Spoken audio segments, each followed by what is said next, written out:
Assalamualaikum warahmatullahi wabarakatuh. Sebelumnya, perkenalkan nama saya Anissa, mahasiswa Yayan Parepare Prodi Manajemen Keuangan Syariah dengan NIM 2320203861211145. Nah, pada kesempatan kali ini saya akan menjelaskan sedikit tentang alokasi aset. Pembahasan kita yang pertama yaitu apa itu alokasi aset. Nah, alokasi aset adalah proses memutuskan bagaimana cara mendistribusikan kekayaan investor di antara berbagai negara dan kelas aset untuk tujuan investasi. Kelas aset sendiri terdiri dari sekuritas yang memiliki karakteristik, atribut, dan hubungan risiko pengembalian yang serupa. Keputusan alokasi aset tidak semerta-merta pilihan sendiri, melainkan merupakan komponen dari proses manajemen portofolio. Pembahasan yang kedua kita yaitu strategi investasi selama masa hidup investor. Dengan asumsi bahwa asuransi dasar dan cadangan tunai seseorang telah terpenuhi, maka dia dapat memulai program investasi dengan serius. Nah, strategi investasi individu akan berubah selama masa hidup mereka dan ada dalam beberapa fase, yaitu yang pertama yaitu fase akumulasi, di mana seseorang berusaha mengumpulkan aset untuk memenuhi kebutuhan yang cukup mendesak atau tujuan dalam jangka waktu yang panjang.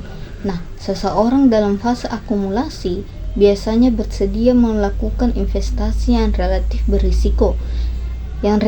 berisiko tinggi dengan harapan mendapatkan keuntungan dari waktu ke waktu.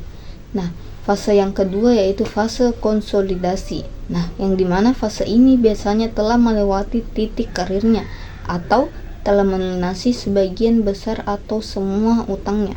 Nah, seseorang dalam fase ini biasanya tidak ingin mengambil resiko yang sangat tinggi.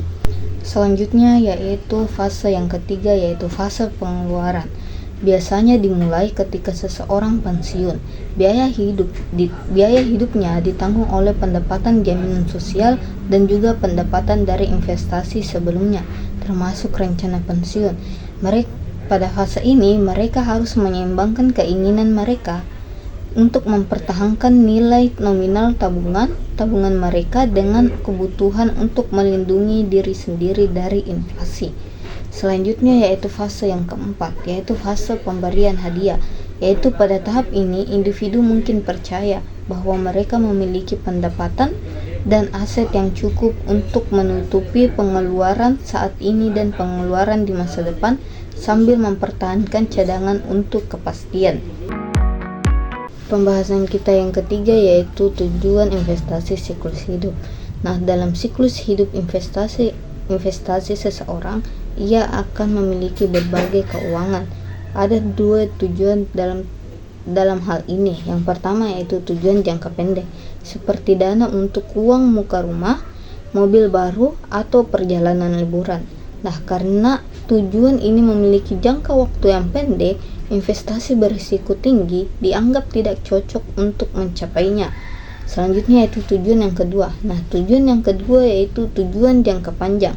Dengan prioritas tinggi, biasanya mencakup kemandirian finansial, seperti kemampuan pensiun pada usia tertentu. Nah, karena sifatnya jangka panjang, investasi yang berisiko lebih tinggi dapat membantu memenuhi tujuan ini. Pembahasan kita yang terakhir yaitu mengapa alokasi aset itu penting. Nah, alokasi aset itu sangat penting karena membantu kita untuk membagi uang ke berbagai jenis investasi seperti saham, obligasi, dan tabungan untuk mengurangi risiko dan meningkatkan keuntungan. Dengan menyebar investasi, kerugian di satu tempat bisa ditutupi oleh keuntungan di tempat lain. Alokasi aset juga membantu kita untuk mencapai tujuan keuangan seperti menabung untuk masa depan atau dana pensiun, serta menjaga investasi tetap stabil meskipun pasar uang sedang naik turun. Itulah sedikit pembahasan singkat dari saya tentang alokasi aset. Semoga apa yang disampaikan bermanfaat dan mudah dipahami untuk kita semua, termasuk untuk diri saya sendiri. Sekian, terima kasih. Wassalamualaikum warahmatullahi wabarakatuh.